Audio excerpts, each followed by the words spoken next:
¿Qué preferirías? ¿Un trabajo más relajado, donde no cobres tanto, pero donde puedas conciliar muy bien tu vida personal y tu vida profesional? ¿O un trabajo que sea como una inversión, donde tú al principio dedicas un montón de horas para algún día obtener un retorno y cobrar muy bien y tener muy buena posición? Pues bien, resulta que la semana pasada pasó esto. A mí ya, cuando veo las 4 torres de Madrid en el Financial Times, me quedo picueto. He leído una noticia que me ha dejado con el culo torcido. Lógicamente hay un montón de gente que me ha preguntado qué opino sobre esto, no porque tenga un canal, que obviamente llega a la gente que llega, sino porque trabajé un montón de años en una de estas empresas. Trabajo en una Big Four, empecé en Deloitte y enseguida me hicieron una oferta de PricewaterhouseCoopers y aquí llevo un año. Y dije, pues para contarlo una y otra vez, prefiero contarlo una sola vez, dejarlo grabado y ya que cada cual opine, que de eso va esto, de opiniones. Hola, soy Javi y soy un consultor feliz.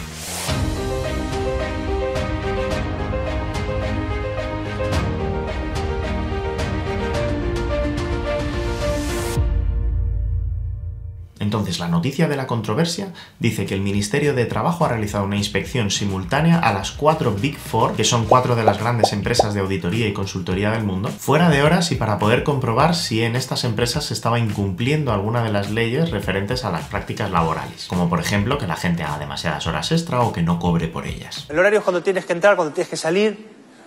Cuando tienes que salir tampoco está tan claro porque a veces llega el jefe y dice esto tenía que estar para ayer y digo, bueno, si tenía que estar para ayer hoy no hacemos nada, amigo. Probablemente todo esto viene de noticias como esta, de hace un tiempecito ya, en la que una serie de empleados de una de estas empresas Big Four firmaron precisamente una queja y una petición para que se solucionaran este tipo de situaciones. Entonces, lógicamente, si el Ministerio de Trabajo cree que puede haber prácticas abusivas, pues tiene sentido que hagan este tipo de inspecciones. De hecho, por dar algunos datos, el año pasado se realizaron más de 32.000 inspecciones en España, en las cuales se encontraron más de 11.000 infracciones y se terminaron recaudando más de 14 millones de euros para el Estado. Que en el fondo, si lo piensas, tampoco es mucho. O sea, sale la media como unos 1.000 y pico euros por multa, que sinceramente no me parece mucho para una empresa. Entonces, antes de daros mi opinión sobre todo este lío que se ha montado, algunos disclaimers. Lo primero, todo lo que voy a decir es mi opinión y se basa en mi experiencia después de haber trabajado casi 6 años en una de estas empresas. Y luego, por otra parte, me voy a ceñir un poco al tema del canal, que es la calidad de vida del empleado. No quiero entrar ni en el debate político ni en el debate legal, porque primero, no soy experto en ninguna de estas dos cosas y segundo, no trata del tipo de temas que vemos en este canal. Y luego, además, es que cada una de estas empresas puede tener fácil 10.000 personas en España, con lo cual las diferencias entre prácticas laborales que pueda haber entre un departamento y otro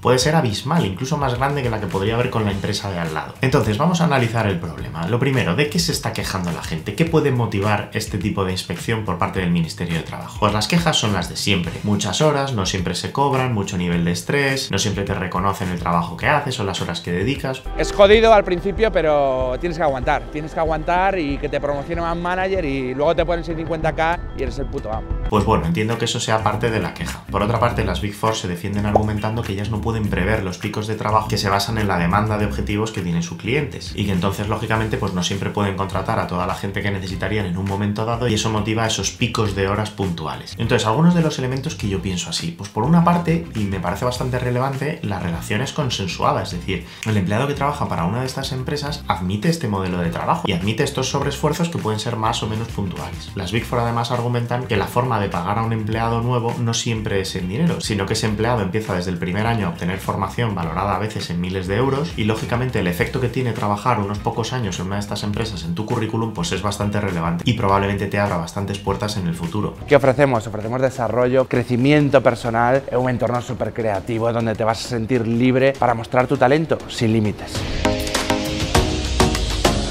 Si quieres saber cuáles, aquí arriba te dejo un vídeo sobre las salidas más frecuentes que tenemos los consultores cuando lo dejamos. Y otra cosa que me parecería muy interesante a la hora de tener este debate, me parecería comparar lo que se vive dentro de una de estas consultoras con lo que se vive en otros sectores que puedan ser parecidos. Por ejemplo, el sector de la cocina, donde siempre ha habido mucha polémica sobre los trabajos de aprendiz, sobre las horas no remuneradas y otra serie de cosas al inicio de la carrera de los profesionales. El sueldo que me lleve yo o mi equipo a día de hoy es más que anecdótico. También podríamos compararlo con el sector del deporte de élite, donde hay gente que con tal de llegar a ser mejor y llegar más alto y ponerse más a prueba y desafiarse mucho más, es capaz de invertir 10, 12, 15 horas diarias durante muchos años, que muchas veces ni siquiera son remuneradas remuneradas, porque esa persona no está ganando torneos o recibiendo patrocinios importantes. Y ya por último, otra de las comparativas que me viene a la mente sería con autónomos o empresarios. Pues bien, aquí tenemos otro tipo de profesiones donde las personas no necesariamente cobran en función de las horas que hacen, sino que cobran pues en función de si su modelo de negocio es bueno, si venden mucho o poco, si su calidad es una u otra. Pero en cualquier caso tenemos autónomos que trabajando 12 horas ganan esto y autónomos que trabajando 4 horas ganan esto, ¿vale? Luego simplemente podríamos estar hablando de un sector donde hay menos correlación entre el número de horas que se hacen y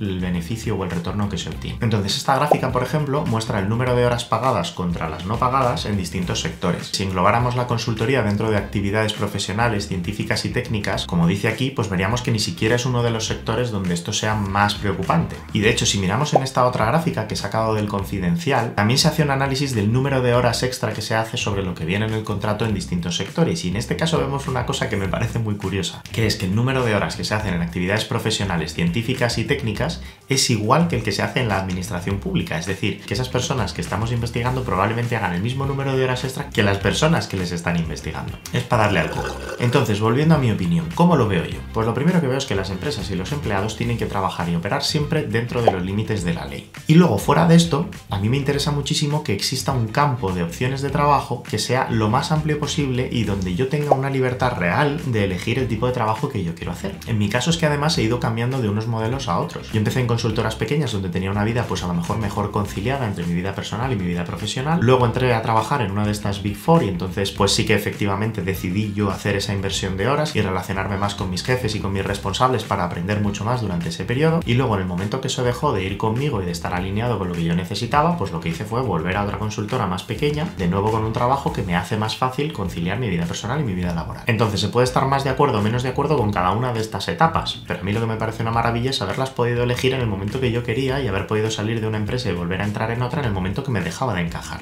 Eso para mí es gloria. ¿Que puede sonar un poco sectario? También te lo acepto. Entonces, al final, ¿esto de qué va? Pues va de hacer una inversión. Es un modelo que es muy similar al modelo americano, que es el sitio de donde vienen estas empresas. En Estados Unidos sí que es típico encontrarte trabajos al inicio de tu carrera laboral donde haces 60, incluso 80 horas semanales. Hoy es viernes, así que va a caer un after work, aunque luego el fin de me toca pringar. Pero luego también es verdad que esto es gente que se jubilará pues con 50 y pocos años y con la vida que le queda resuelta. Pues aquí en España también ocurre. La gente que llega a directores y a socios dentro de las consultoras Big Four, lo normal es que se jubile con 50 y tantos años y no tenga que esperar hasta los 67. O sea, estamos hablando de que un consultor a lo mejor en 5 años en una Big Four puede llegar a cobrar el doble o más de lo que cobraba cuando entró. Por cuando llegas a senior manager o incluso a socio, el multiplicador pues sigue creciendo y no tiene un techo necesariamente. Entonces el resumen de mi opinión es, primero, legalidad, y dentro de la legalidad, joder, toda la libertad que podamos tener, pues bienvenida sea, para que cada uno elija el tipo de trabajo y el tipo de carrera profesional que quiera. Entonces quiero terminar dando alguna serie de consejos o consideraciones que puedes tener pues a la hora de valorar si quieres estar en una de estas empresas. Lo primero, ya lo hemos visto en otros vídeos, es muy difícil que un jefe o un responsable tuyo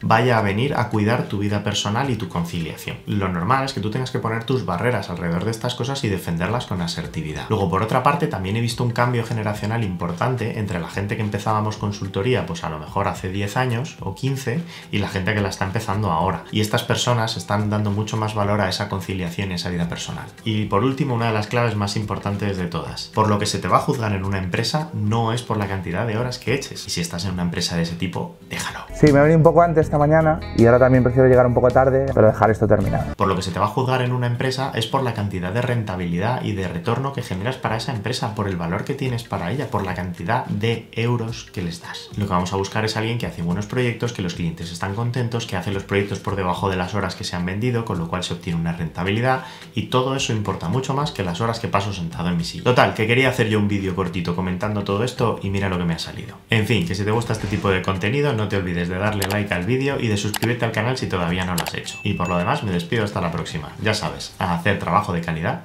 y a ser felices.